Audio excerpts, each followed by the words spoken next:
Thank you, everyone. Thank you for joining us today. I call this meeting to order at 6 o'clock, and this is our meeting, our public meeting, our joint council successor agency housing authority and successor housing agency regular meeting of Wednesday, November 19th of 2025. Thank you everyone for joining us, those that are joining us here tonight in our chambers, and also thank you for those that are joining us via Zoom, or those that are joining us on our YouTube channel. As we like to say, thank you. Your participation to the City Council is a critical component to our civic engagement. So we really appreciate your participation as part of this process.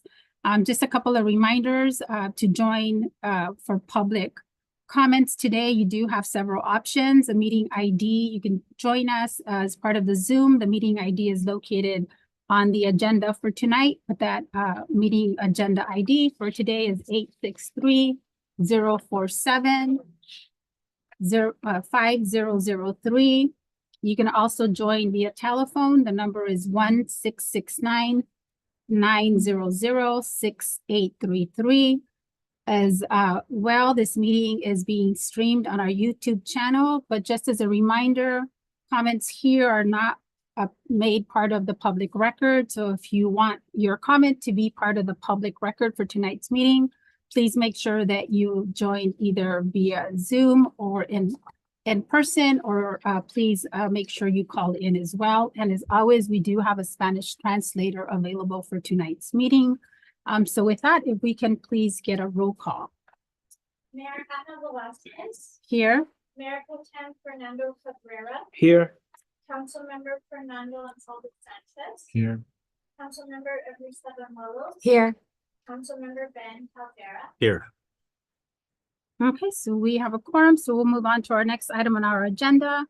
And for today, that is our Pledge of Allegiance. So if you can please stand and join me in the Pledge of Allegiance. And Diana, do you want to lead us in our Pledge of Allegiance? Sure.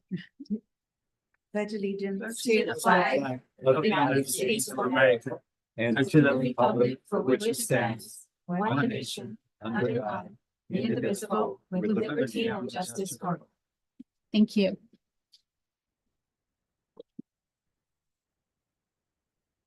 Okay, so we'll move on to additions and modifications to the agenda. And we do have additions and modifications to the agenda today. So we do have an urgent item that came before us.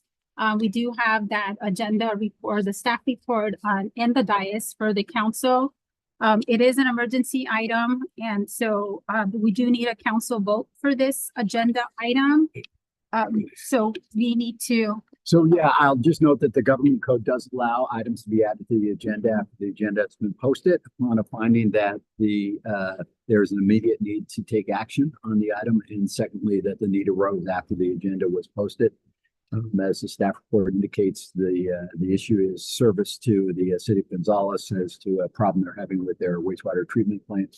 And it arose over the weekend during the storms, and we contacted on Monday. So definitely the issue arose after the agenda was posted, and there is a need to take immediate action on it. So the government code does allow a vote of the council to add an item to the agenda. It has to be approved by a supermajority, in other words, 4/5 vote. So we just need a motion and a second and a vote on that, and then the item can be placed on the agenda in the place of the mayor. So that's Okay. I make a motion to move forward to approve the staff report that's before us to be able to place on the agenda.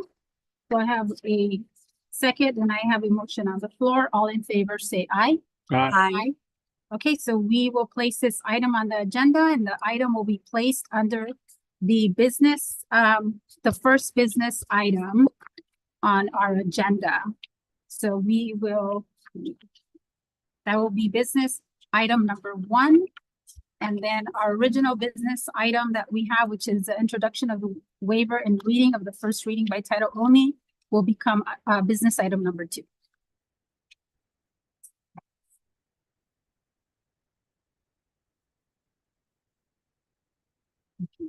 So we're good with that, Mike? Anything else? Nope. Okay, perfect.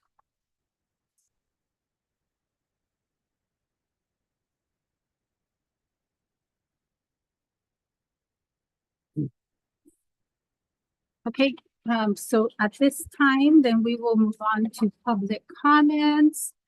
So any member of the public may address the council on items not appearing on the agenda and items of interest to the public that are within the jurisdiction of the council. Speakers shall have a limit of 3 minutes. Please be brief and to the point. And just as a reminder to the public, comments on Zoom, please make sure that you use your raise hand feature that's on the bottom of your screen so we can unmute and recognize you. Again, you do have 3 minutes. Please be brief and to the point. And we do ask both the public and the council to please maintain decorum during the public comment portion. When making public comments, please refrain from making personal attacks or derogatory comments. When the speakers have the floor, please make sure that we don't interrupt and please allow the speaker to finish speaking. Please do not respond or proceed to speak unless you have been recognized by the chair. That is my duty to ensure that the meeting is run effectively. Council members, please ensure we also adhere to the decorum policies as stated in our council policies under Article 9, as well as under Article 7 of our council policies. So with that, I will open it up to public comments. So anyone that is here in our council chambers. Good evening, everybody. My name is Diana. I'm here on behalf of my daughter, Alenia, who couldn't be here right now. She had to go take her cousin to Salina. So she wants to help out by doing a Thanksgiving dinner for the homeless. We do this usually every year, but she wanted to do it like a better fashion where she can get as much as donations as she can. So far, she has gotten some donations from Facebook and not non-monetary. We've picked up a few supplies today alone, and they've been pretty good. We want to help out the less fortunate in our community that obviously they could use a little bit of the same feeling that we get in Thanksgiving. So we just want to let you guys know that this is an idea that she's thinking about, and any help that can be from the city, whoever wants to volunteer, anything that, or if there's anything we should be aware of as opposed like against it, or anything that has to do with it, like any policies that we have to like follow, or rules, or anything that has to be done differently. We would really appreciate that so we don't do anything wrong. That's about it. Thank you guys. Thank you. And I know typically during this process, we don't respond, but Diana, I know you contacted, I just want to just state that I know you contacted myself, and I believe also Council Member Bañuelos, and we provided you with Beatrice's contact information. We spoke earlier to, today. to make sure that you speak to Beatrice to ensure that she provides the information that's needed. Yeah, thank you. Thank you. Thank you. Okay. Anyone else in our that's here in our chambers? If there's any additional public comments? Anyone else that is joining us via Zoom? Okay, I don't see any hands raised, so at this time, then I will close the public comment period, and I just want to make sure before we close the public comment period, our city clerk, did we have any written public comments that came in? None? Okay, perfect. Okay, so at this time, then we'll move on to our next item on the calendar, which is our consent calendar. So any members of the public have an opportunity to pull any of the items on the consent calendar for discussion or comment. So do we have any members of the public that wish to pull items from the consent calendar for comment or discussion? Okay, I see none here in the chambers. Any of those that are joining us via Zoom? See no hands raised from those that are joining us via Zoom. So I'll bring it back to the council. If there's any members of the council that wish to pull items from the consent calendar for further comment or discussion. And I'm going to pull item 3 for comments. I have some comments on item 3. Okay. Okay, council, if no one else has any items that they want to pull, so I'll entertain a motion for consent to approve consent calendars item 1 and 2. So moved. Okay, I have a motion on the floor. I need a second. Second. Okay, I have a second. Council Member Caldera, motion on the floor. All in favor, say aye. Aye. Any opposed? Any abstentions? Okay, so motion carries, and I do have some questions on item number 3. Yes.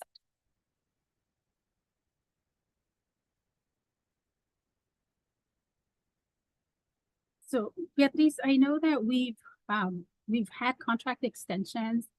So now we actually have 4 contract extensions, and the last one was most recently that we had the contract extension number 4.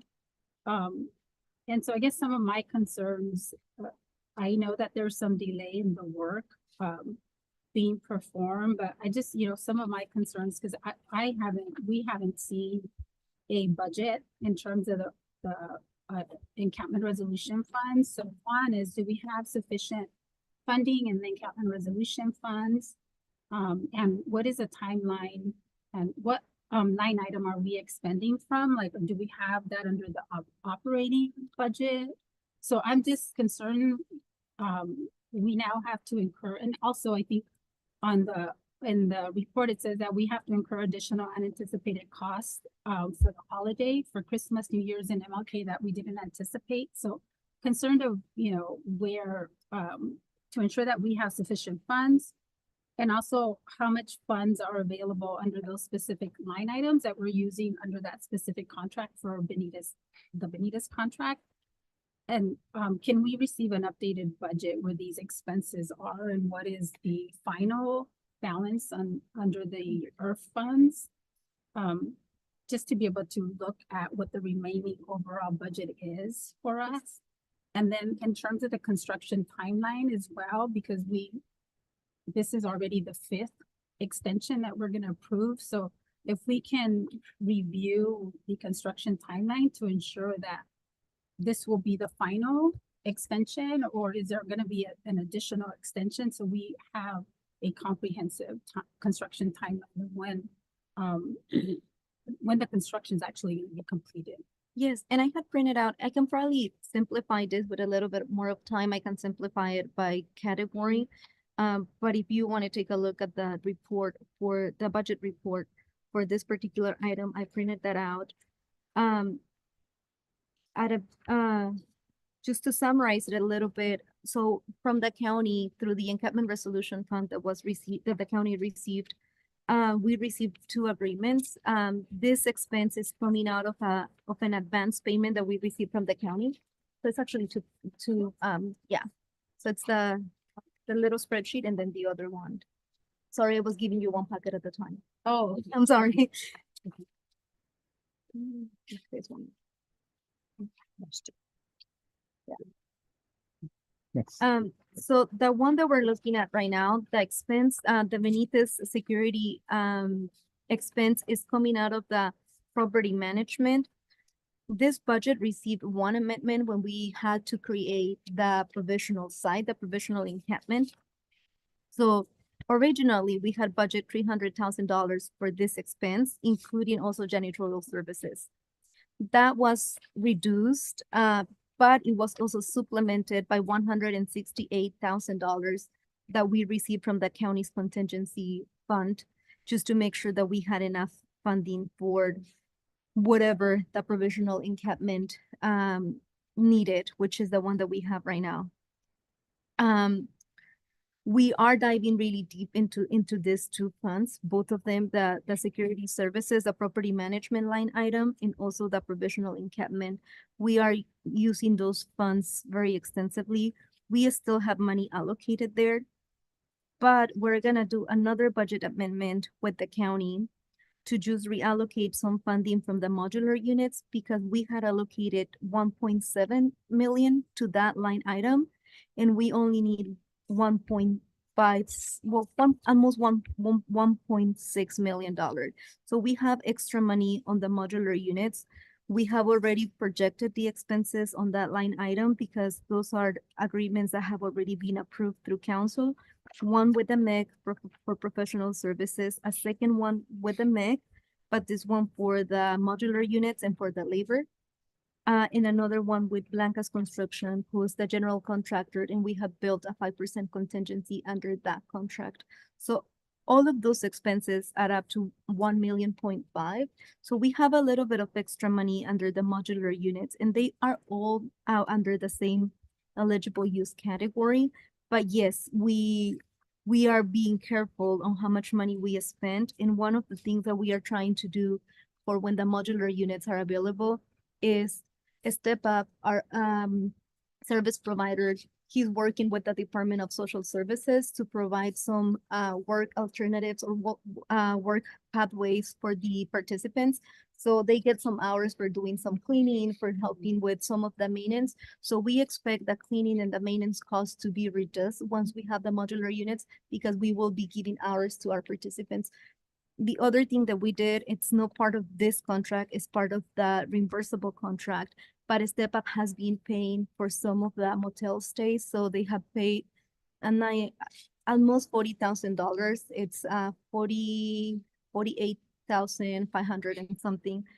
They paid that for the motel rooms so that we don't have to use all of our funds, and we are trying to protect that as much as possible.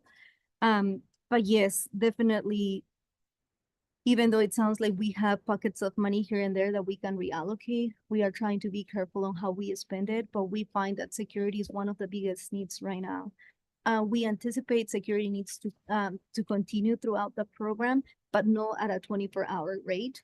We expect those to be in maybe the initial 3 months, we're gonna try 12 hours. And then after that, seeing how the project goes, we can reduce it to 8 hours per day so that there can be somebody overnight when we don't have staff on site.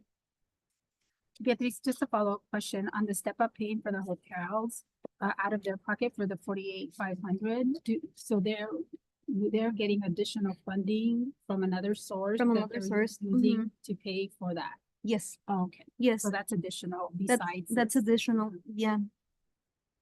Okay, so then based on that and based on this, then if we're utilizing the 250 plus the 168 and we're gonna have more money under the 1.7.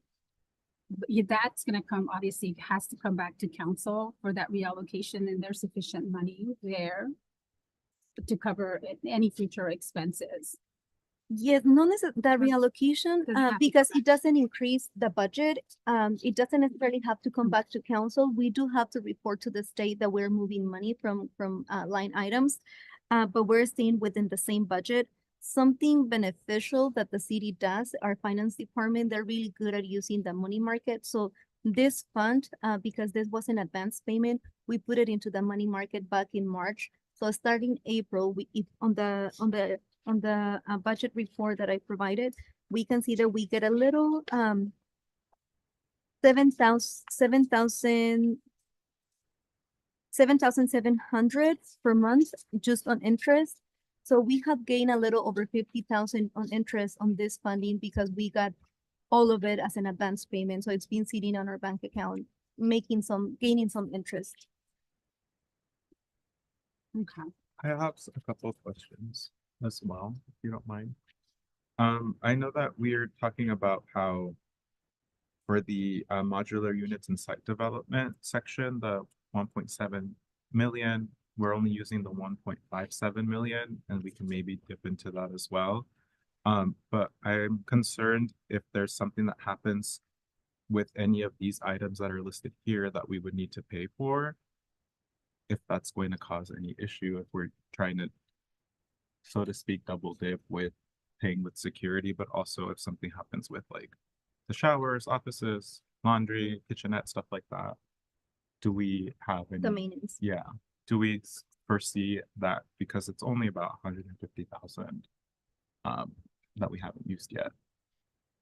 And then my other question is, because we've been bringing these amendments to Benitez, if there's a way for us to have language of, we're going to increase the contract through January 25th, but then also add language if needed to increase it past that date, so we don't have to keep bringing it back to council. We can do that. My idea behind it was to move away from the 24-hour security. So to bring a new agreement when we move away from the 24-hour security, we just were trying to be extra careful to make sure that we are not without security over the holidays when we don't have any council meetings. But if we don't use, we hope that the project is completed mid-December. But just in the event, because now we have the rain and that's been setting us a little bit behind scheduled, just in case that it's not completed mid-December, that we can still use the 24-hour security until it's fully completed. But my idea was to come back with a new agreement when we do the hour reduction. And that would be in the Jan- January, okay, Mhm. Yeah, okay, and then just back to my earlier question. Do we foresee any issue with having only 150,000 left over and whatever remaining we have for the janitorial security and on-site security services? it's definitely something to be very vigilant about. We also, Step Up has a little bit of funding to help with some of the clients' workforce skill development. So some money can come from them. And we are planning to be more intentional about how they can use some of their funding to also help us with our facility, because that's going to be their office. That's where they're going to be working out of. Right. So we're talking to them to see what gaps they have on their budget so that we can maximize both of our budgets. Okay. Yeah, thank you, Beatriz. And I think for us, it's just really helpful, especially on this, given the extent of the program, just to have more context in terms of the comprehensive budget and timeline of construction, because it's already our 5th extension of the project. So I appreciate the documentation in the budget. So, okay. Seeing there is no, did I take it out to the public? Not yet. Not yet. Okay, let me just take it out to the public if there's any members of the public that have any questions or comments on this specific item, consent item, which is resolution number 6302.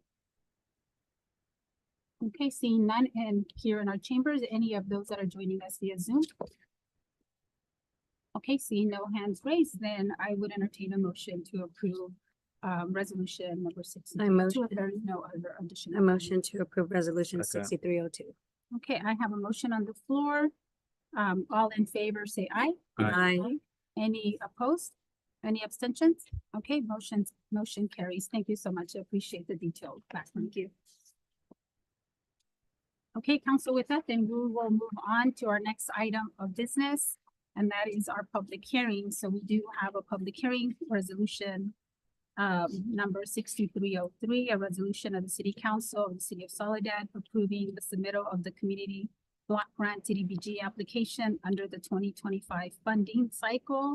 So we will receive the staff report. We will open the public hearing. We will then close the public hearing, and then we will come back for council action. So I will turn over the mic to Betsy Vargas to give us the staff report. Good evening, Mayor and City Council. I'm here to present the second public hearing. We did this last time. It was the first public hearing. This time, so this is for the 2025 CDBG grant application. We are here today to discuss the application and the intent of the programs that we intend to apply for. So just a little bit of a recap. This NOFA went out to, was released back in September. And there was an initial deadline given to all cities of December 1st.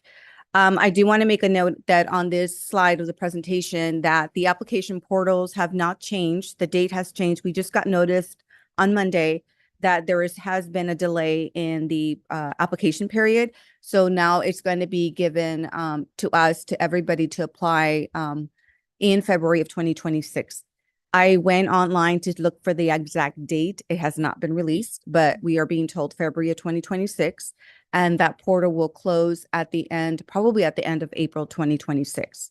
So we're, in some sense, we are a little bit ahead of the game, which is not a problem. And I think we're in a good position at this time. Just a bit of a background. Back in our first public hearing on November 5th, there was a couple of suggestions that were made at that time at that council. We were asked to consult with our grant consultant, Susan Long, who has about over 20 years of experience in applying for grants and working with CDBG in general.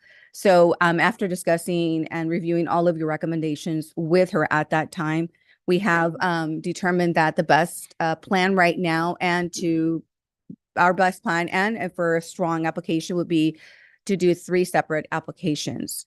The first one would be for public facilities, community center improvements. The second one would be for your home buyer assistance program.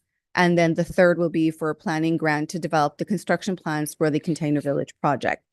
Each one of them will be rated separately. They're not going to be all rated together, which is going to be putting us in a better position and with those, competing jurisdictions. In general, when you apply for a grant, there is a 7% total allocation that is dedicated to general administration, which will stay in-house for the city of Soledad for those that are administering the grant. So that's something that's overall, it's allocated. Going to one of our components for the home buyer assistance program, for that specific component, we are anticipating to apply for 1.3 million. So we do have approved guidelines. It would just be activating the actual program. Community facilities will be seeking 2 million for updates in community center. The proposed improvements will be including the HVAC system improvements, backup generator installation, restroom remodel for ADA compliance, the trash enclosures, storm watering management, landscape, interior and exterior lighting improvements that are greatly needed, and the component of EV charging stations. And then the last one, again, for planning grant application, for that particular component, we're looking at 300,000 to help develop the construction plans and specifications for the actual project itself. So that pretty much summarizes what we, taking back what you told us last month, last meeting. So this is what we're proposing to apply. I can go ahead and answer any questions and comments if you have any. Okay. Thank you. So let's do this. Cynthia, thank you for that. So let me open the public hearing at this time and then let's go out to the public first and then I'll bring it back to the council. So at this time, I will open the public hearing at 6:30. So any members of the public have any comments or questions in regards to public hearing resolution number 6303? Okay, seeing none from those that are here in our chambers, I'll take it out to those that are joining us via Zoom. Any comments or questions from those that are joining us via Zoom? Okay, and I see no hands raised. Diego, can you just confirm, correct? Okay, I see no hands raised from those that are joining us via Zoom. So then at this time, I will close the public comment. I will close the public comment close the public hearing, sorry, at 6:31.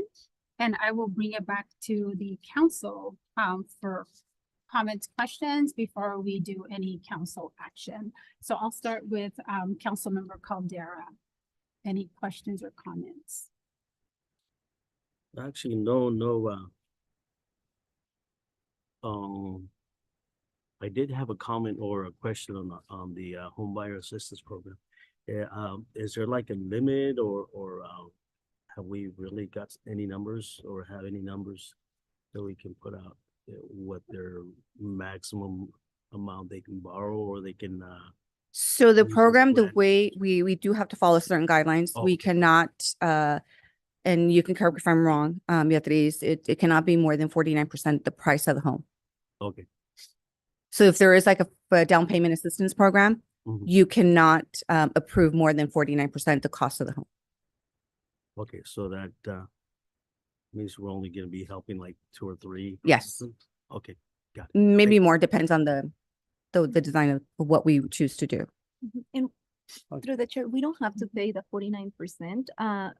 It could be Just- up to that amount, but some Mhm. people may, because this is really targeting the moderate incomes. So Mhm. people may have some down payment funds.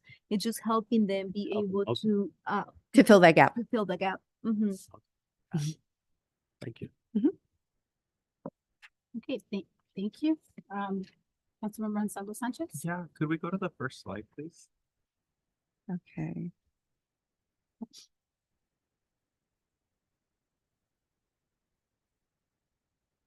I have it on here. I got out of Zoom, so I'm not gonna be able to share, but I can go to the.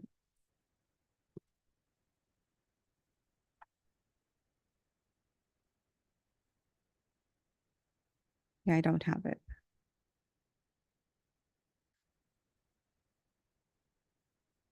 Do you remember what the question was? I have the slide on here. I need to see the slide. Okay, hold on one Sorry. second.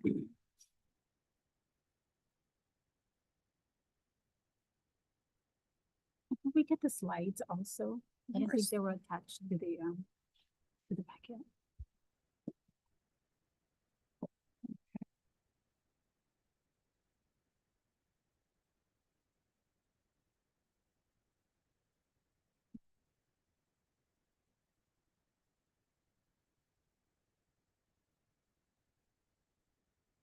If you email them to Diego, can you pull them up?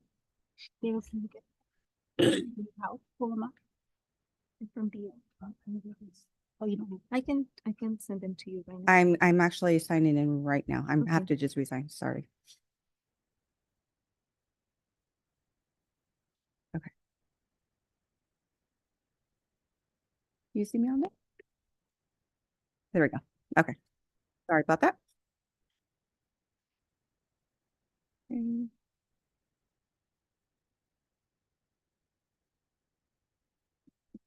Okay.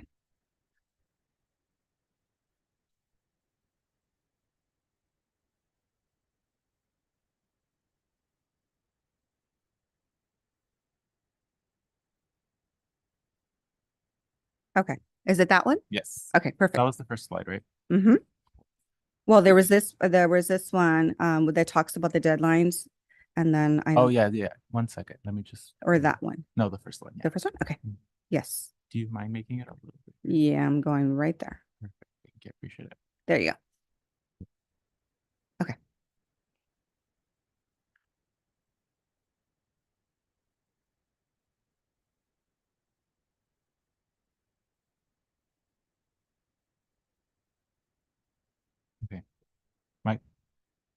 I was reading it with the presentation, and so I didn't finish reading when we moved to the next slide. Oh, okay. So I just needed to hit the 3 bullet points because I wanted to make sure that for the funding for the community center met the objectives, Yes. and I'm imagining it meets the first and the third bullet, correct? Yes, we are considered low income communities, so that would automatically put us in there. Awesome. And then I know at the past council meeting, we had the discussion of the first time homebuyer program and how strong our application would be. Did we got a response from the folks? So some of the criteria, it's a little bit different this time. Okay. And the way that the application is going to be conducted when you apply, it's not first come, first serve, which did not quite work last time. A lot of applications didn't even get through the portal. We were one of them. So the response was very high. This time, the way that they're doing is they're taking all of the applications and they are going to be looking at those that have, for example, we have not an active program per se, but we have program guidelines. We're ready to launch. We just don't have the funding and we haven't run. We do understand that we haven't run a program for quite some time, but they will look at that as they're looking at those communities that haven't been funded as a priority. Okay. So in those, and we're not going to be the only ones, but it puts us in line as far as competing wise. We're ready to go. Basically, we're just waiting on the funding. So we are going to be getting a lot of scores on that. Through the chair, if I may add, the other piece of information that was shared through our consultant is that we have a up-to-date housing element, Mhm. and the housing pipeline and the programs that we show in our housing element will make us competitive for this program, for this application. I'm wondering also if it would be beneficial in the application to discuss the stuff that we are doing that isn't necessarily a first time homebuyer program, but like how we have the ERF encampment and how we're trying to help everybody, do you think that would be beneficial to add? It may not be a question per se that may be on the application. As Beatriz mentioned, I think what puts us in the running is that we have the two things is we have a guidelines approved, ready to go. And we have our housing element, completely done. In the And- pipeline. And yeah, it's, yeah. And then currently though, we don't have any, we're at zero with the program funds. Or do we have a little bit allocated? I know there's been discussion in the past of wanting to allocate those dollars, but I don't know if we ever received them. So we do have you're talking about the program income. Hmm. We already have the funding. We just have to reallocate them, and that's what we're currently in process. But that's completely separate than what this application. They're not going to look at that program at all. Okay, 'Cause they're it's- not it's- gonna see that we have some funding available Mm-mm. already, and we're trying to augment. No, what they will look at is if you have an existing grant program that's already in the process, for example, economic development. We have an existing grant that will expire, I think it's about to expire next year in July. If we would, the one thing that they're going to look at is if you have expended more than 50% of your allocation, which that's a huge milestone. They look at that when you apply for a new grant for the same program. So in this case, we don't have an existing program and we already have spent any more than 50%. So in any case, that will be looking good for us. Okay. So, but in this case, since we don't have an active program, there's nothing for them to compare. Just the fact that we do have a program that's ready to launch. And we do have our approved housing element in the pipeline, and everything that we're stating there is exactly what we're doing. Okay, So, I was just concerned about maybe getting the that we didn't have Mm-mm. funding allocated. Okay, that's good. I think this is something that I know I pushed for as Mhm. well, and I think Yeah. the mayor did as well. So I'm looking forward to these applications being put in. Yeah. I'm also looking forward to trying to getting the process started for our container village. So I'm excited. Thank you. Mayor Pro Tem? I actually have two questions. The first one is if, let's imagine that we get the first grant. Are we including everything that we need for the community center to be complete as a project? We have been looking, we've been working directly with Public Works, looking at what is needed. Especially since it's going to be used as an emergency facility. Yes, we have, we looked at the budget, we've looked at everything. The budget is a year old, if I'm correct. But, and we also, we're considering, well, there's going to be obviously increases here and there. Mhm. We looked at everything, and yes, we do believe that we are including everything that is going through. So if we get it, we can mark it as complete. Mhm. Okay, and the second question is, I'm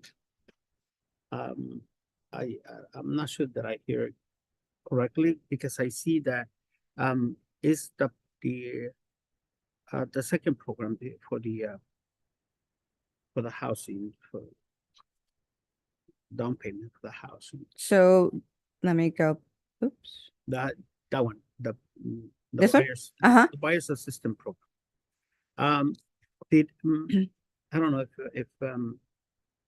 if I heard that is only for median income or is for medium and low income? Low to medium. Low to medium, I will go ahead and defer to Beatriz. It's low to medium. low to medium. Yes, Okay, That's a good because picture. I thought I heard you saying only for median income. it's low to medium. However, realistically, it's really hard for people in the low income bracket to obtain a mortgage loan through a bank. So the people that are especially with their home prices, the income category that is more competitive for this program is the moderate income, but people who are low income in the higher end of the low income bracket, they can also benefit from this program. It's just that being realistic, people who have a very low income, Mhm. we are not paying for the full price of the home. So people with a very low income, it's really hard for them to qualify for any type of loan if they cannot back up how they're gonna pay for it. So yes, this is also for low income, but typically the candidates that are successful, they're towards the high end of the low income bracket. Okay, and just for my information, what is considered a medium income? Moderate income or? Yes, moderate. So moderate income for this for this year, a household of one person, it starts, their income starts at, it stops 81. at 81. Yeah. 81,000. Two people, 92. Yeah, it's the one that Tensia has on the screen. Okay. Yeah. Okay. All right, thanks. Keep in mind, just want to let you know that these do change yearly. Mm-hmm. So by the time that this is actually awarded, which is probably not going to be until July of next year, that's what they've told us, these will change. Yes. Mm-hmm. Thank you. No questions for me because he had asked and you had asked, but I thank you for the presentation. Also, I'm excited for the next step that we're going to with the housing element, the container village. And as you mentioned earlier, you know, you guys are ahead of the game because you guys are ready to apply in February, right? February. Yeah. Mhm. So no, that's it. Thank you. Yeah, thank you. I know we had a lot of discussion during the last meeting. I have a couple of questions though. Did we ever get our pro-housing designation? No. We haven't. No. No, Do we know if there's ever gonna be a timeline when they're gonna provide that to us? Are they still going to provide that? actually, I have a meeting with our representative on Friday, this Friday. So I'm happy to provide a quick update on that one. Okay. Yeah, because I think that would be something great to be able to include as part of the application if we do, you know, at least a timeline. Hopefully they can get that to us before we submit the application. Now if it's gonna be extended. So that way we can have that as part of, the application Mhm. process. Mhm. Okay, and then I do have a question in terms of the EV charging stations, because I know, I think that's important to be able to, I don't have any questions in terms of the first one.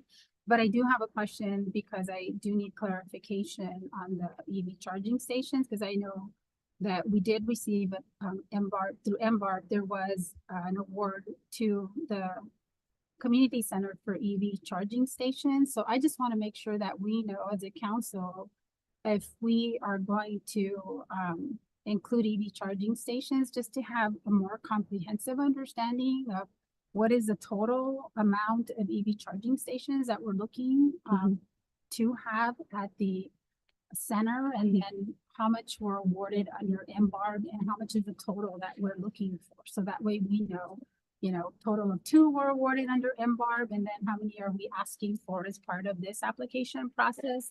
And overall, what is the amount that we are wanting to have at the, because I don't think I've heard that, but in terms of The numbers. the numbers, like to have a comprehensive idea of what. I know part of the budget, when I saw it in detail, Alex shared it. Our assistant engineer did share that information with me, and I'm not sure if I saw numbers, but we can definitely provide feedback and look into as far as how much that grant, if it's just 2, and how many, the budget, the original budget does say how many EV stations from what I remember seeing, but I don't remember the numbers, but we can follow up with that. Okay, Mhm. yeah, and I don't know if the application would, I don't know if we need to provide it, but at Mm-hmm. least to be able to say, you know, How much are anticipated how to much cover? we're Mhm. anticipating. We've already had another grant that provided us with this amount, but with this amount, it'll get us to, Yeah. you know, this amount overall of the 10 that we want to see at that specific location. So I think just having those numbers and those details are important elements to the application process, and also for our, you know, for us to know and for our residents to know, right? What is it that we're envisioning in terms of the EV charging stations at that location? Okay.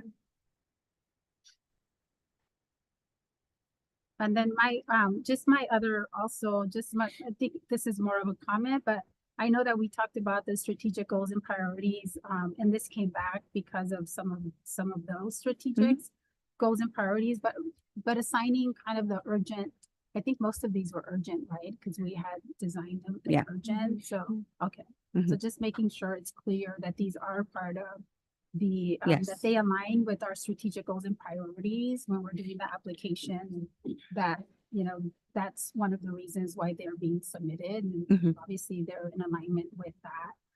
And then my other request, when we're submitting any of these applications, because I see this all the time, just in my regular, day job is making sure that we get a letter of support from Speaker Rivas and also Senator Nair to ensure that they know that this is really critical for us. It's part of our, it's part of our priorities. It's part of our strategic goals. They're on the urgent list, and when we get a letter, it's important for us to draft the letter for them, but to make sure that they provide us with a letter of support for these projects.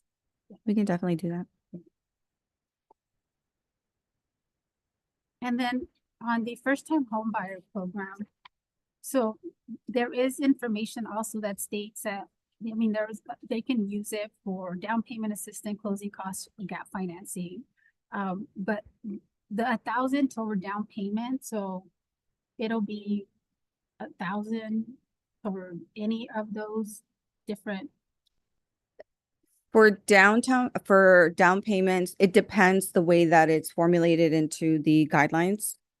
I would have to defer back to the guidelines. Yes, I don't have it fresh in my mind, but I can.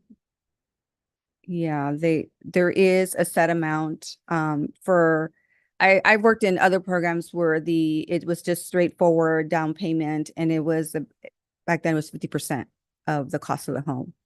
And that's what was considered down payment. And now I believe $1,000 is on closing cost.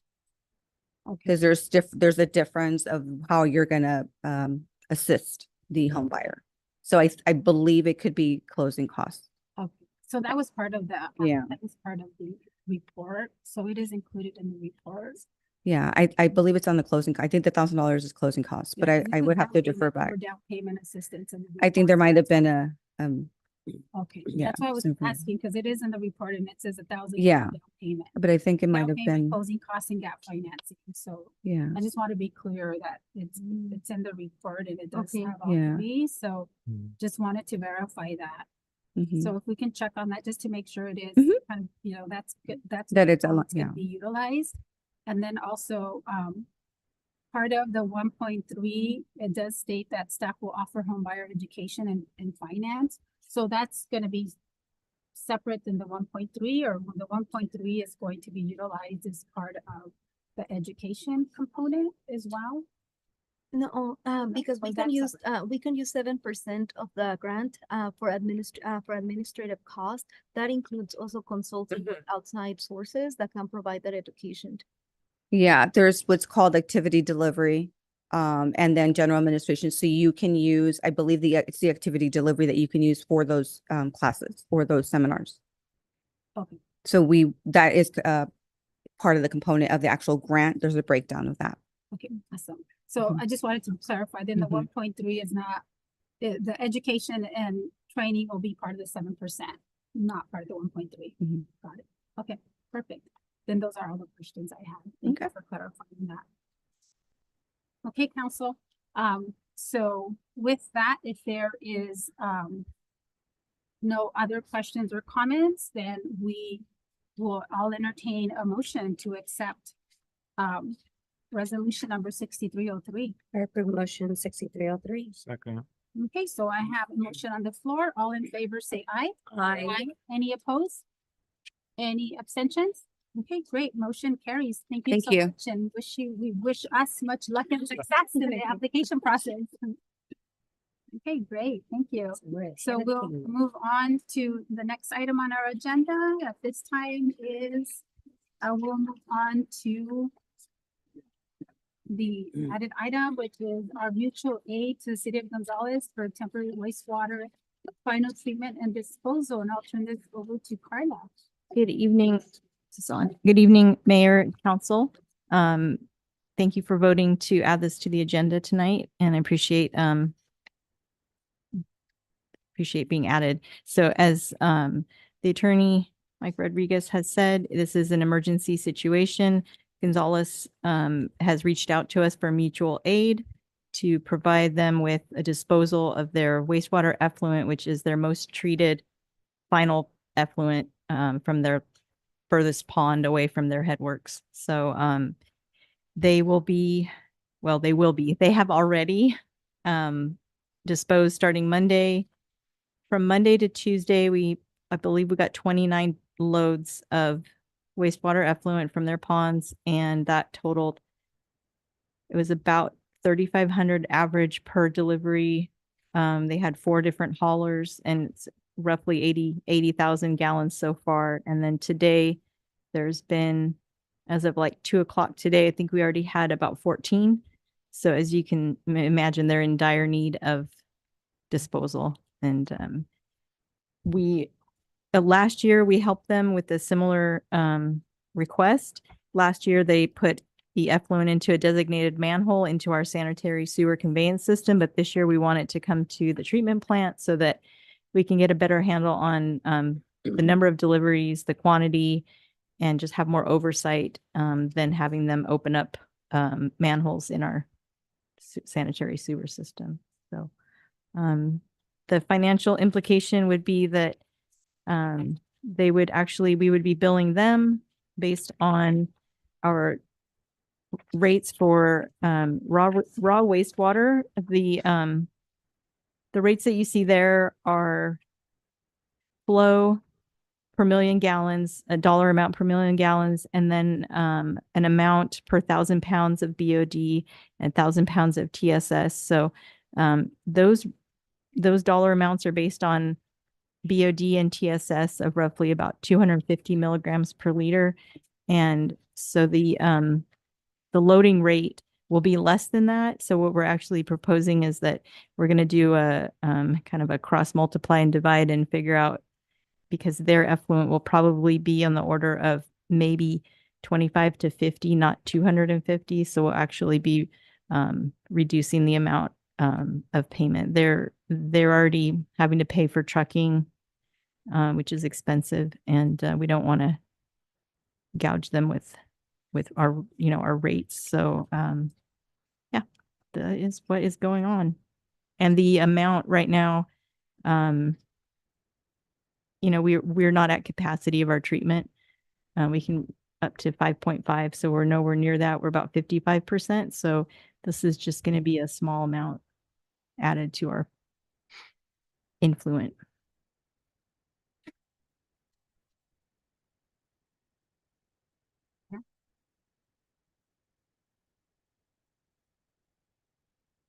So you can approve the resolution as presented, modify it, or do not approve. And the recommendation is to approve because of the impact to the city of Gonzales. And so just for clarification, we don't actually have a resolution on the agenda this evening. The recommendation is to go ahead and if you want to approve it, do it by what's known as a minute motion, which is a motion that just shows up in the minutes of the meeting. Okay.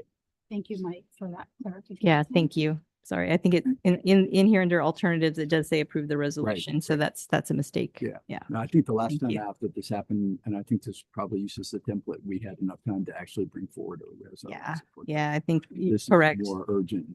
Correct. Thank you for that clarification. Okay.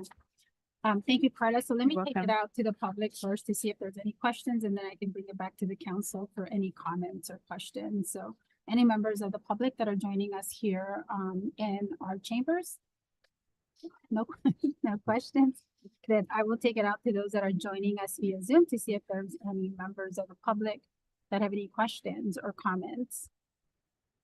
Okay, I see no hands raised, so I will bring it back to the council, and I'll start with Councilwoman Bañuelos. Any questions or comments? Yes, I have 3 questions. Sure. Carla, thank you You're welcome. for bringing this to our attention.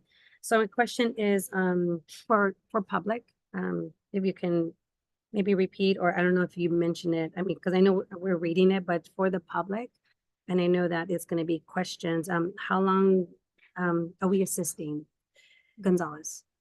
So right now it's a little bit open-ended. There's not a definitive end date. As I mentioned, they started Monday and it continued through today. The rains are really what triggers their, capacity. They don't have a lot of freeboard, open amount in their ponds. So I can't really provide an end date, but I think it's going to continue for a little bit longer. So. Okay, but they didn't provide you like a tentative timeline or anything? No, I can get back to you on that. I can find out from their public works department. Okay.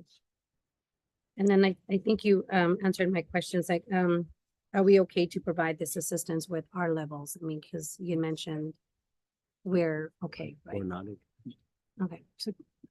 okay. Yeah, we, volume wise, we're okay, and staffing wise, we're okay. It's minimal. The amount of time they've been coming in and logging in, checking in, logging in at the front office with Arceli, doing the paperwork, and then they drive around the back and staff, points them to the right opening, and then they dispose. And so staff time, we're okay, and volume wise, we can accept it. Okay. And then you had answered my question too, is that why we were assisting them because of their ponds are overflowing because Right. of the weather. Okay. Correct. And they are in the middle of an expansion project right now. But that's not going to be complete for a while. So that's their solution for more capacity, is they're building an industrial wastewater disposal facility.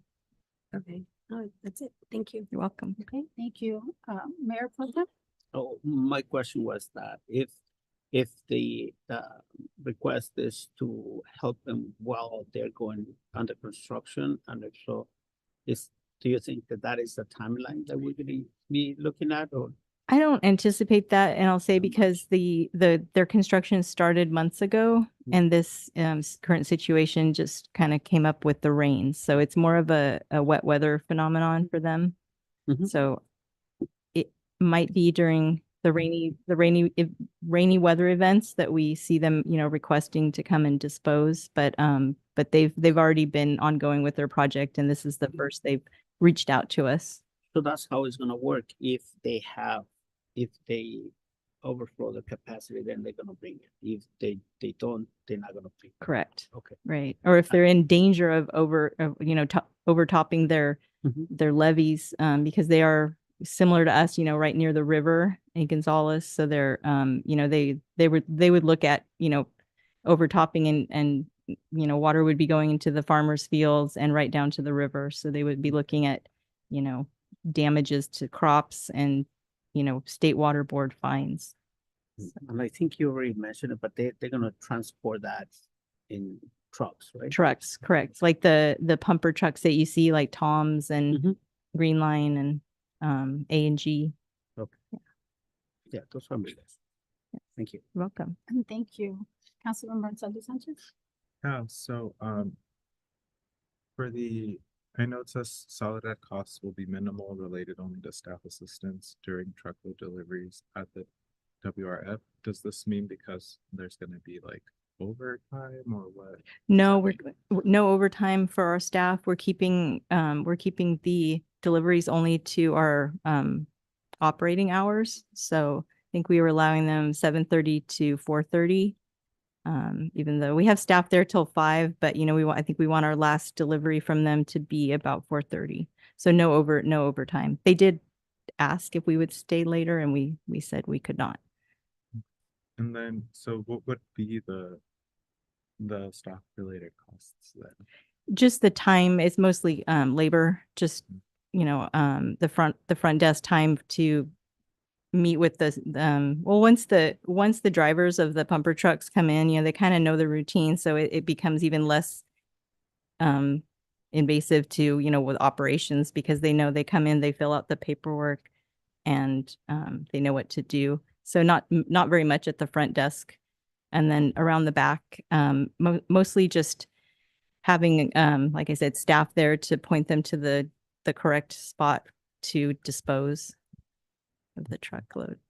And then, the rates for treatment, where those funds would be paid for by the city of Gonzales? Correct. To us, and then where would those funds go to on our end? I believe they would go into our wastewater funds. Yes, similar to where our liquid waste, like the septage receiving station, similar to how we receive, funding from that, but a different rate. Okay, and then because the staff assistance is so minimal that there's no reason to ask for reimbursement for stop time. Correct? Correct. And usually in mutual aid situations, we don't usually ask for, you know, unless it's a huge burden to the city, then we would just not a huge burden. Well, my opinion, I mean, in good faith, being good neighbors, you know, all that. So sounds good. Thank you. Thank you. Councilmember Caldera? Thank you so much for the presentation. I really, I think it's a win-win for us. Unfortunately, it's unfortunate that they're going through whatever they're going through. We're already running a plant anyway, so I think it's more profitable for us anyways. Unfortunately. Right. But, yeah, I'm okay with it. Thank you. Yeah, thank you, Carla. Yeah, I think, you know, we provided mutual aid to others. Mhm. I mean, we obviously provided to Gonzalez in the past and we provided to Chular in the past as well when they needed it. So, I mean, I know obviously we have the capacity levels and others are starting their own plants, right? Yes. Because they need it, but I do have just a clarification. Yes. Because I know that we've done it in the past and we have the capacity, which is good, but I do have a clarification in terms of the financial considerations. And I think for future, just to be able to ensure that we have, if we have the rates in place for the final treatments, like how can we do that? Just so we can ensure that we have it. So on your financial considerations, the first sentence, I'm trying to wrap that around my head because I don't understand it, but it says Soledad does not currently have a rate in place for the final treatment of wastewater effluent that has already been treated. A Soledad's current table only includes rates for the treatment of raw wastewater. And then it goes on to talk about what you said about the BOD and the TSS. So Right. is there a necessity for us to take a look at that since we have been providing mutual aid to different cities in the past? And would that be a need for us just to have that for future, for future needs? We could, the difficulty right now, so those numbers I should have pointed out came from our fee schedule. So they came from our fee schedule for the 25-26 fiscal year. And when I talked to Dawn Wilcox, our Public Works Director, because I needed some more clarification on that fee schedule, that portion of it. And what he said was that those BOD and TSS rates of 708 and 749 were based on a threshold of 250 milligrams per liter of BOD.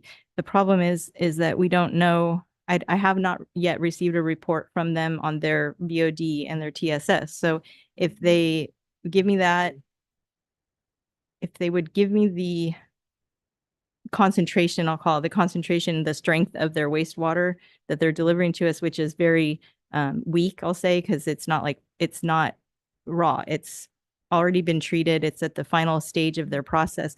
So in order to kind of make it equitable, that's why we were going to take a ratio of, you know, let's say they come back and it's 25 milligrams per liter, but our threshold that these rates are based on is 250, then it's 10% of that.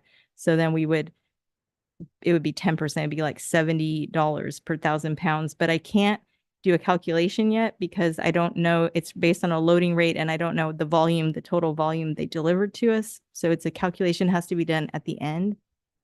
So if they end up delivering 500,000 gallons and their BOD and their TSS are, you know, X milligrams per liter, then I can convert that to pounds of BOD, pounds of TSS, and then relate that to the volume. So it's not something that can be done here now, but it's something that we can refine. Yes, we could redo it for our next fee schedule and put it in there and definitely have it be more straightforward.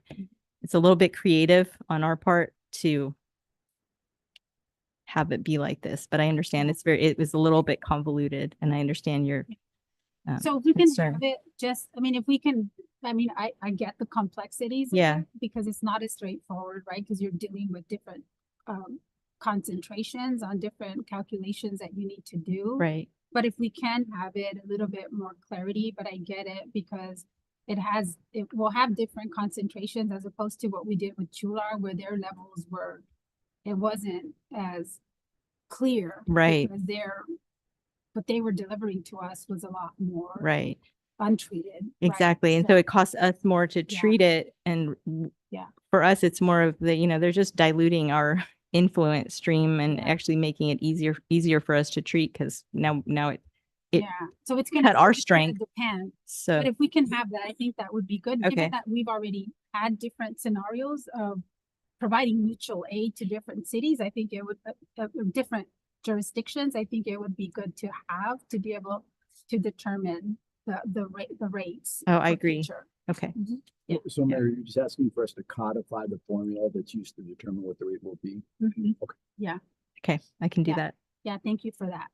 That's all I have, so thank you. I know it's complex, and I know Gonzalez is moving forward, and we yeah. And if we can get, whenever you have that available as well, just a timeline of, I don't think it matters. I mean, we have the volume and we have the capacity, but just a timeline would be good. Okay. So thank you. Thank you. Okay, council, if there's no further questions or comments, I'd entertain a motion to approve resolution, or to a minute motion, to approve by minute motion. I got it. I'm just there, got it. To approve by minute motion, the mutual aid to the city, Gonzalez for temporary wastewater, final treatment and disposal. I oppose. Okay, so I heard over here and over here, so I'm gonna go with Councilmember Ansaldo as a first and a second with Councilwoman Banuelos. All in favor, say aye. Aye. Any opposed? Any abstentions? Okay, the motion carries. Thank you so much. Carla. You're welcome.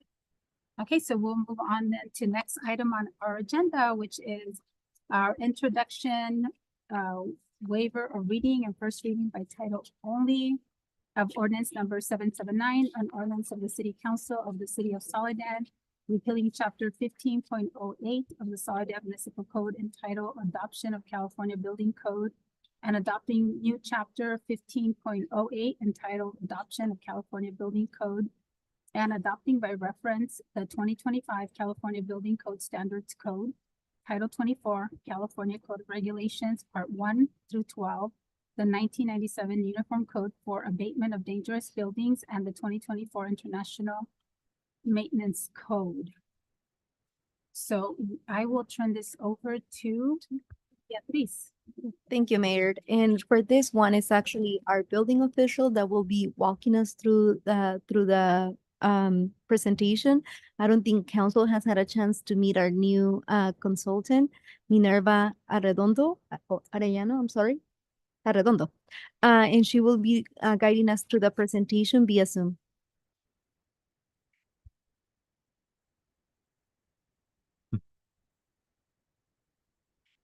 And Minnie, if you can please share your screen so that we can see your presentation.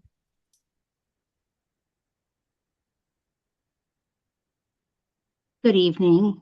Let me see.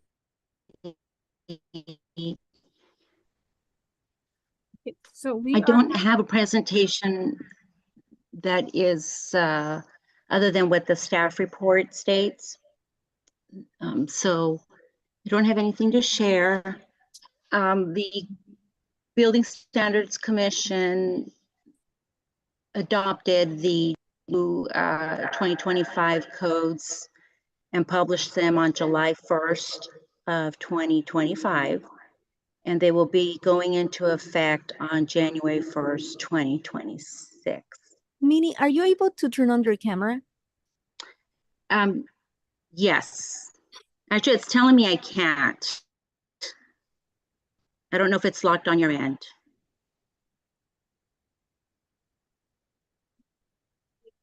Can you try There again? we go. Okay. Hi. hi, now we can see you. Thank you. Sorry about that. Anyway, so the codes will be going into effect on 2026, January 1st. Not many changes were made to the code this year, other than residential has to be energy storage ready. I did recommend to adopt the Monterey County Fire amendments. Other than that, there are not many amendments to our local building code other than administrative amendments that were already in place, that were adopted in previous code cycles. AB 130, which was a state legislature that placed a moratorium on local amendments that weren't already in place prior to September 25th of 2025, really tied our hands on making any amendments to residential building. And I believe that moratorium is in place for the next 6 years. Other than that, the Part 7 of the Wildfire Urban, I'm sorry if I'm not getting the name right on this Part 7, but it is the fire resistive construction for any homes that are being built in any fire hazard area. That now has its own part in the code. That's Part 7. It was pulled out of the building code, and it has all the fire hardening code sections in that. Other than that, are there any questions? Minnie, is Part 7 the California Wildland Urban Interface Code? That is correct.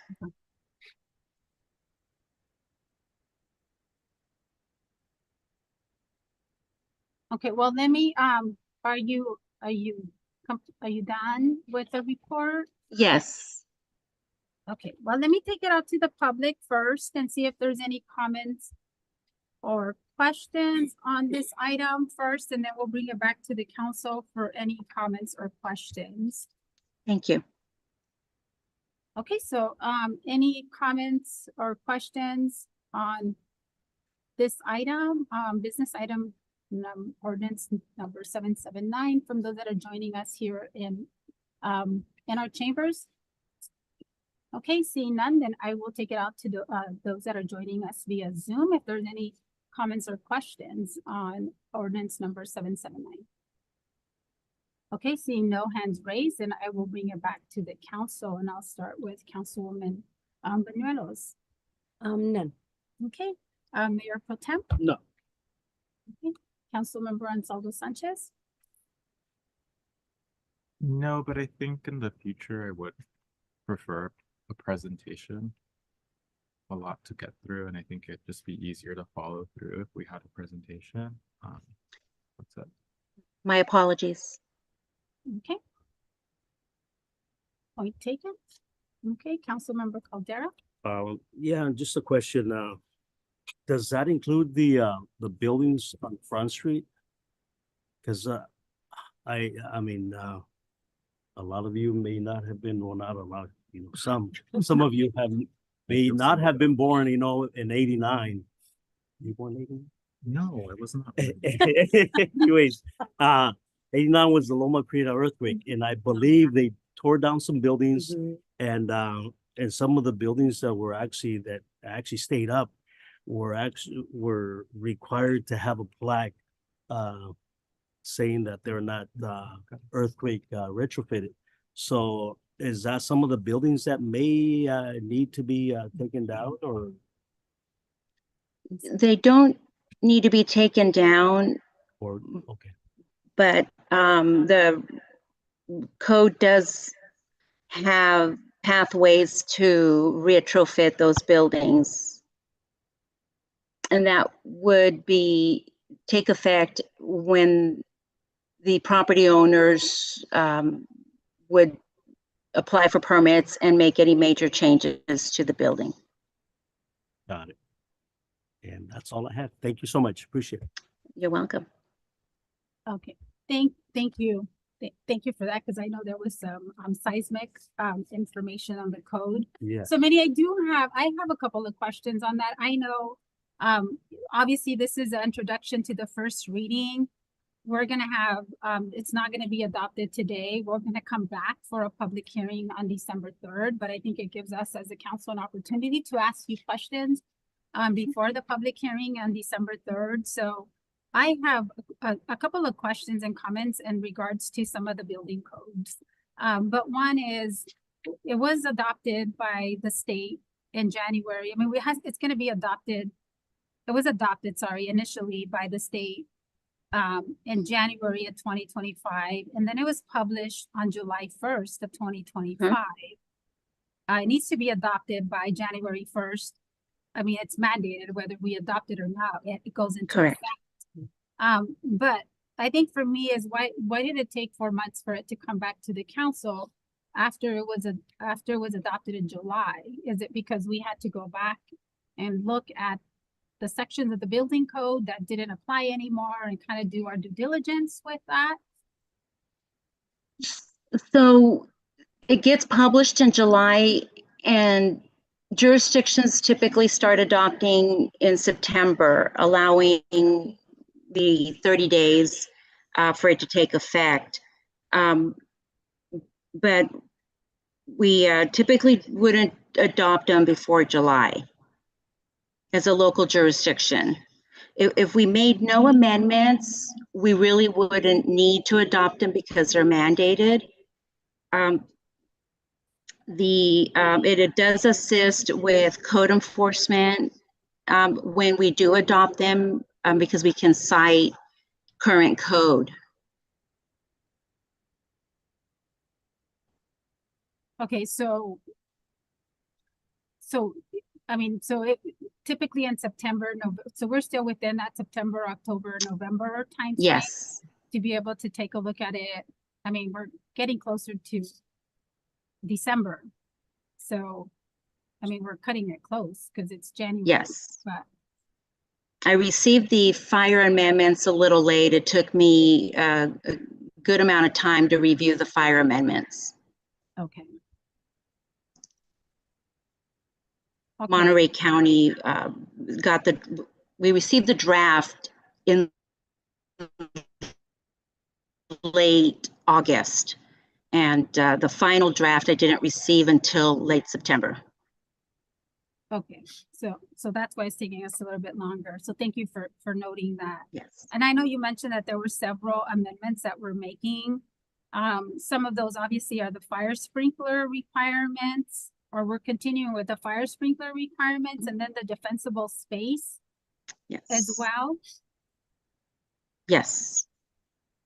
Okay. And then I just want to be clear, we also added, because I didn't see, we're adding the permit fees, the additional fee for the building department training that wasn't there in the past, and then the document. It was. For $1, it was? Yes. Okay. So, the storage fee was there as well? correct. I brought over all the administrative fees, administrative amendments that were in place during the last local amendments. Okay, good. Thank you. And then You're welcome.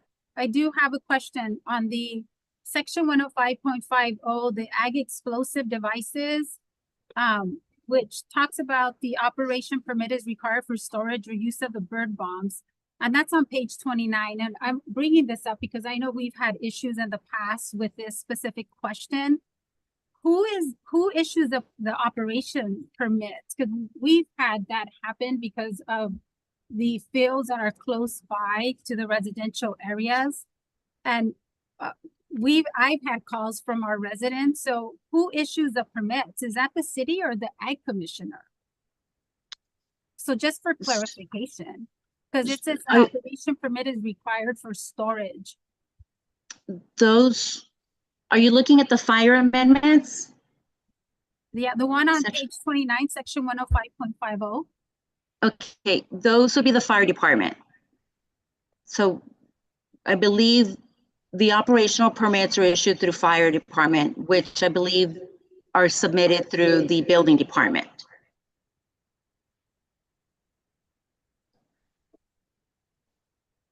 But I can definitely get more information for you. Okay, yeah, thank you. If you can clarify, because I know we've had issues with that in the past, that would be great. Okay, perfect. And then just for clarification, because I know on some areas, like section 104.1.1, it has the fire code official, but the fire chief is mentioned in that one section. So when it has a fire chief, that's specific to the fire chief, but the fire code official, who is a fire code official? Would that be also the fire chief? Yes. Okay.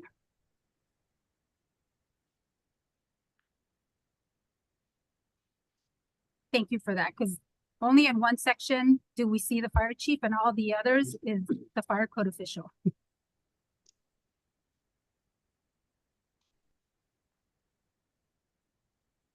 And then I have another clarification on section 1205.2.1, which is on page 42, sorry.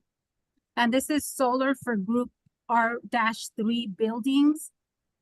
Is that's deleted in its entirety? What does that mean? Is that deleted from that section, but you're adding it to the final section under the residential component at the end? So I'd have to take a look at that because that is in the fire code. In the building code, we don't delete the requirement for solars.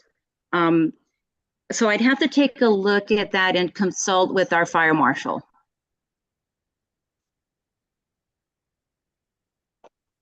Okay, thank you. Those were really my Sure. questions. Just before we approve, I want to make sure I have clarity on those items. Not a problem. Yeah, thank you. And I just want to make a comment because I didn't realize that under the seismic requirements and to Councilmember Caldera's point that I know we have the San Andreas fault because obviously, you know, we grew up with that, but I just didn't realize that it was like 13.4 miles away from us. I mean, it's super close. Yes, we're seismic zone D.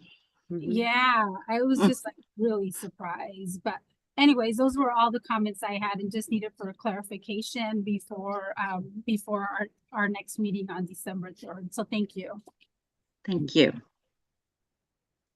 Okay, so with that then, if there's no additional questions or comments on that item for the report, then remind me on this one. We just need a motion to introduce, waive reading, and read by title only. Okay, council, so if I can entertain a motion to waive reading,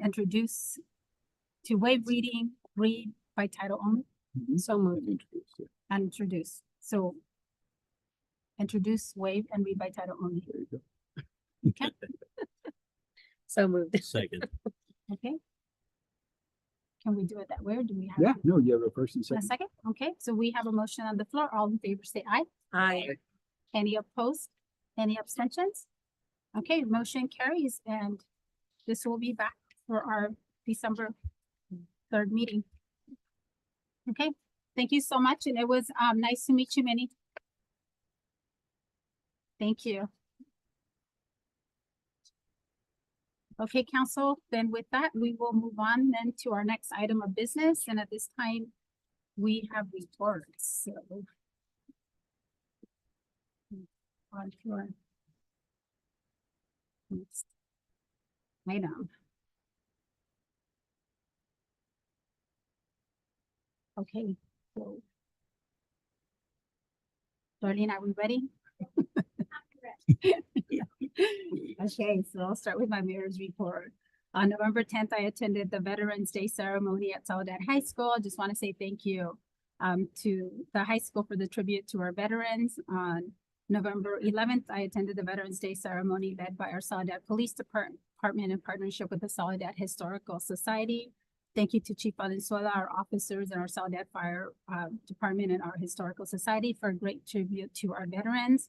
On the same day, actually on November 12th, I was unable to attend our South County Mayor's meeting as I was traveling for work. On November 13th, I attended the Salinas Valley Basin Groundwater Sustainability Agency meeting as alternate for Gonzalez as Patrick Dobbins is retiring. The highlights for the meeting included the board adopted a revised procurement policy. The board received an updated report on the Salinas Valley Integrated Hydrologic Model for 2025. The models provide more accuracy on groundwater pumping simulations and produce more confidence in overall results, and the board received a report on the monitoring plan for the deep aquifers and authorized the general manager to adopt a memorandum of understanding for implementing the monitoring plan, as well as the board received the report and approved the demand management framework, which the staff will continue to develop different components of the demand management strategy consistent with the framework to address concerns that were raised by various members of the public and stakeholders. The legal team will bring forth additional guidance also on SB 707, a bill by Senator Durazo regarding the Brown Act modernization. And so I think this is something that will bring also back to us as part of the council. On November 14th, I was unable to attend the training in Monterey for the missing and murdered Indigenous people. This was open to all law enforcement, and I would like to know also if anyone from our police department attended.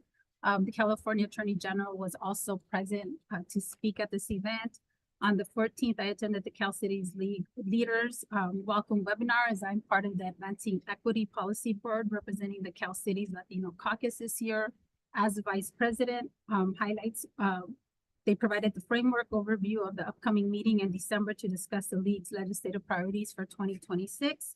On the 15th, I also attended the 11th Annual PANES Conference at Soledad High School and presented a certificate of recognition for their work to support families with children and adults with differing abilities.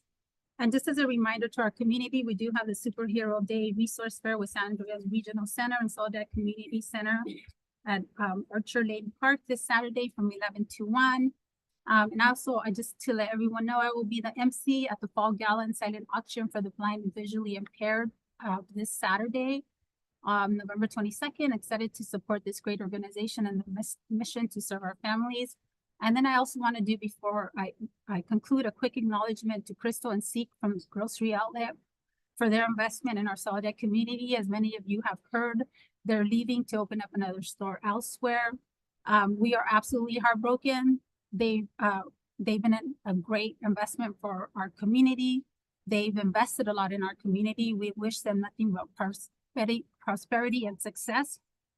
I just want to make sure that I squash any rumors that the city has not supported them, or the city that they're leaving because the city hasn't supported them. That is not true. You know, they're going to be missed a lot, and they're always welcome back with open arms, but this is a decision they made that's in the best interest of their family. So just want to make sure that I say that. And we are really, truly going to miss them, but wish them well. Thank you. And with that, I'll turn it over to Councilmember Caldera. Just a couple of things. November 11th, I attended the Veterans Memorial Ceremony, which was actually great. It had some good speakers out there. Well, it made me cry, but you know, anyways, it was great. Along with Mayor Velasquez, Mayor Pro Tem, and Councilmember Manuelos. The 17th, I met with Zeke from you just mentioned the story. The Grocery Outlet. The Grocery Outlet. I'm sorry. And because of the same what you just mentioned, you know. Anyways, he was very thankful that to the city that we really offered a lot of support, and he had nothing bad to say about the city. So just to clarify that also. Mm-hmm. Okay, that's it. Councilmember Santos Sanchez. Yes, I've been traveling a lot for my job, so I've missed a couple of events for the city. But I wanted to say before I get into my report that I've been appointed by our Monterey Bay Division President Ian Oglesby to the Cal Cities Governance, Transparency, and Labor Relations Policy Committee. And then I was unable to attend AMBAG because I was traveling for work, but I do have an update from AMBAG, and I'm trying to pull it up here. So AMBAG has released the draft 2050 Metropolitan Transportation Plan, its Sustainable Community Strategy, and the draft Environmental Impact Report. And they will be having this is for the Monterey, San Benito, Santa Cruz County. A public review and comment period began on November 17th and ends on January 30th. They will hold public workshops and public hearings. One will be on Tuesday, January 13th at 12 p.m. Another will be hybrid in person at their location in Monterey on January 14th at 6 p.m.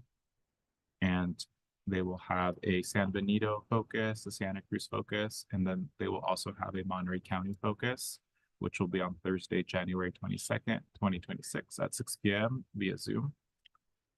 So if you have any questions about that, please feel free to reach out to me or to the city.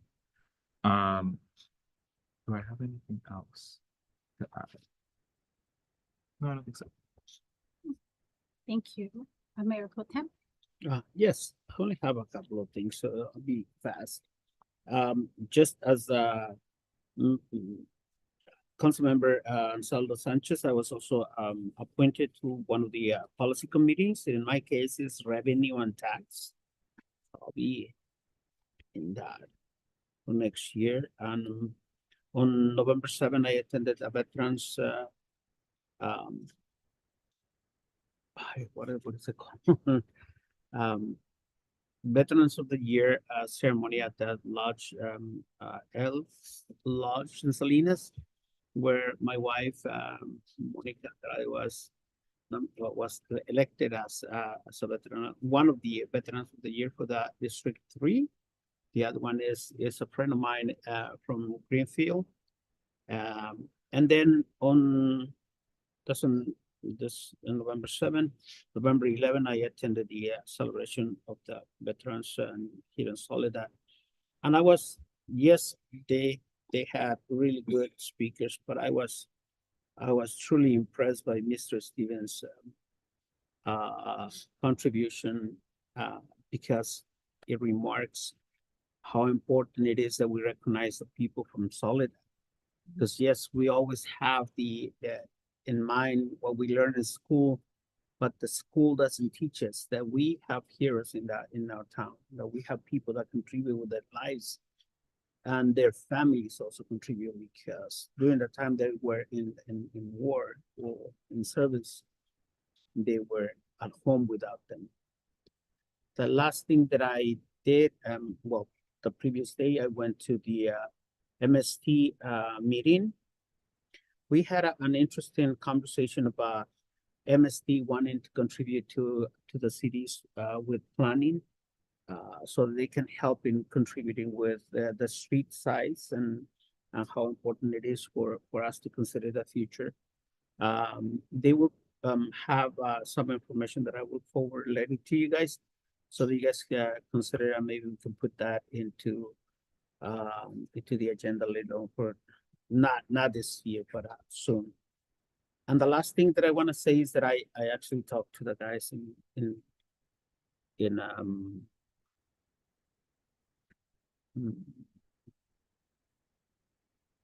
what is the name of the store? Grocery outlet. I'm sorry, I always forget names, but I since they open, I usually go and talk to them and buy stuff from that. And I remember telling them that this city hugs you literally when you have a business, and they will see you as part of the family. They are leaving to Lompoc because there is another opportunity for them, and it's more convenient for their families. And I wish them the best. I know they're gonna do really good because they came here, they opened a new store, and they're building customers. And I think that they're gonna do great in the place where they're going. A great soldier is always stand in the front to open up and to do war at the beginning. And they came here and confronted all the possibilities and did really good. So they will do really good over there in Lompoc. Thank you. Thank you. Thank you, Councilwoman Banuelos. Darlene, the 2 minutes that Councilman Santos can have those. No, I'm just joking. You can have mine. I did not I hear. can have yours. And hurry up. Okay, No, I'm gonna just do it keep really quick. busy. Go ahead. Okay, so on November 11th, I did attend the veteran ceremony along with everyone except for Ansaldo Sanchez. He was out traveling for work. I also attended the Salta Christmas Parade meeting. We're getting those things get together, and also want to say thank you for those committee members that are being active, and I really appreciate all you guys, the support as well. And I also attended the Greenfield Parade on Veterans Day as well. So it was a really good turnout for it to be the first time. I represented Soledad and Councilwoman Belen Garcia. Was appreciated that I attended there. So it was really nice. I took pictures as well. November 12th, I attended the Historical Society meeting. And for the 2026, we are planning some fundraisers. November 13th, I attended the Soledad Cemetery Board. We had a lot of feedback in regards to our first annual Dia de los Muertos, and we're going to continue doing that next year. And we're going to get our residents involved and wanting to see if they want to, make a committee for the Dia de los Muertos. On the 14th, I did participate in the Liberty Chapel box preparation for our community for the distribution for the next day. I also attended a special board meeting for the Salinas Valley Recycles as we are doing the interviewing process for our new general manager because Patrick is going to be retiring. And on November 15th, I got there late at the PANESC, their annual at Soledad High School. And I did sit in with a couple of workshops. It's really interesting. And, and I love all these agencies coming together and supporting our parents and also our young adults. Also, I attended Wally's birthday. He is the mascot for the Salinas Valley Recycles at the Johnson Canyon Education. And it was a great turnout in spite of the weather, the rain, and parents still brought these kids out, and just being important that, it's very important to recycle, and I'm learning a lot. I also attended the food distribution at the Liberty Chapel, and we did actually distribute 50 boxes for all our community members that were there. And we got a waiting list, so we are gonna continue to distribute some boxes for our residents. I also did assist with the Historical Society to take down the veteran display. And I did today attend the Friendsgiving for City of Soledad staff.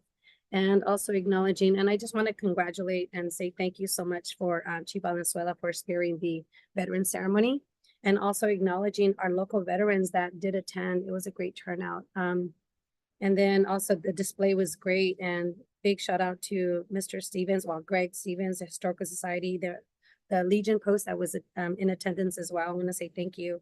And the high school band, you guys, they did great. And again, thank you for promoting Lieutenant Ariela. And so we need more officers here to be part of the team. So thank you. Thank you. Thank you. Yeah, and just congratulations to Councilmember Ansaldo and Councilmember Cabrera, also on your appointments for Cal Cities. I know that's really important to be able to be part of those. So congratulations, and congratulations to your wife, Monica, too, for being recognized. That's great as well. So awesome. Okay. So moving on then to our next item on the agenda, any future agenda items, and I'll start with Councilmember Caldera. None. Okay, Councilmember Ansaldo Sanchez. Yes, I've heard that we have maybe hired a new housing person. So I would like to bring back the discussion of a rental registry. I would also like to explore purchasing an Adobe Creative Cloud license for the council to assist in the staff reports and reading those and opening those up in our own devices. And also to edit, and then there's also features that can assist in condensing when we have hundreds of pages of things to review. And then finally, I would like to also explore purchasing a Veterans Park monument sign to honor our veterans. So on the Adobe Cloud, I know I questioned the expenses on our Adobe today because Subscriptions. it was pretty expensive. Yeah. So does it include, can you check to see if I it can includes include. Adobe Cloud? Because it was pretty expensive. Okay, thank you. Mayor Pro Tem? No. None? Okay, so I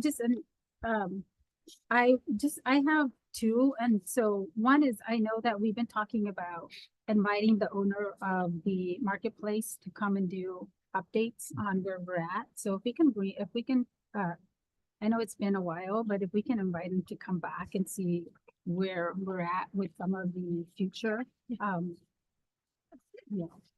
economic development opportunities that we have with that.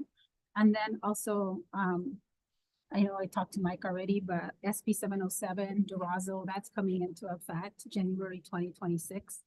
And it has, I guess it has pretty severe implications because there's a lot of discussion in regards to that Brown Act modernization. So if we can bring that back or at least get some Yeah, guidance we on have it that. one. scheduled for December 17th, 13th, whatever, the second meeting in December. Okay, perfect.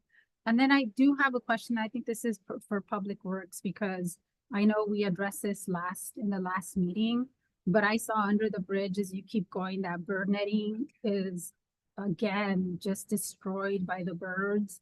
I don't know if we have warranty on that contract that we just approved last week, but if we can check into that, I don't think that's a future agenda item, but it's pretty bad again. Okay. Okay.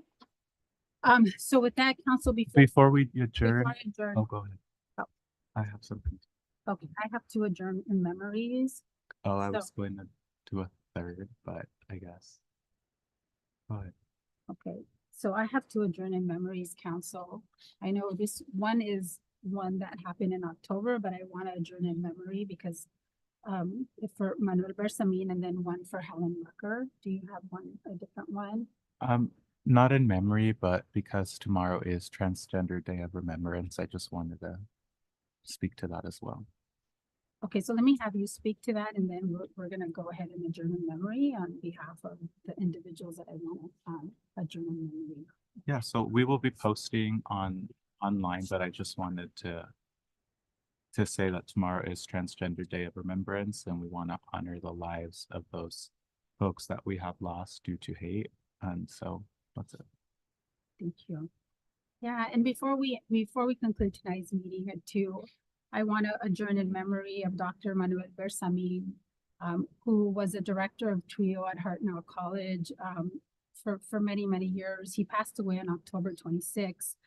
His services were held on November 18th. Manuel was the first Filipino American to serve on the Watsonville City Council as mayor. He was a board of trustee for Cabrillo College. He was an adjunct professor at Fresno State, my alma mater. I remember him when I was a student at Hartnell and he was a MECHA advisor. And most recently, when I worked at Hartnell a few years ago, he was always a great supporter, a great mentor to students, a great champion of justice and human rights. He's a legacy of justice and service. His legacy of justice and service will live on, and his contributions to the lives of the countless students he impacted at Hartnell College will be everlasting. Our condolences to his family, to his colleagues, and to all his friends at Hartnell College and to the city of Watsonville. Thank you, Manuel, for your service to our students. I also want to adjourn in memory of Helen Rucker, who passed away today at the age of 93. She was a former City of Seaside City Council member. She was a former member of the Monterey Peninsula Unified School District, a retired educator and librarian, past president of the NAACP of Monterey County Branch. She was a champion of civil rights, voting rights, and democratic values. She leaves a legacy of service, justice, and inclusivity, and her impact goes beyond Monterey County. We extend our condolences also to her family, friends, to the city of Seaside, thank you, Ms. Helen Rucker, for your life of service. So with that, no further items of business. We adjourn this meeting at 7:47.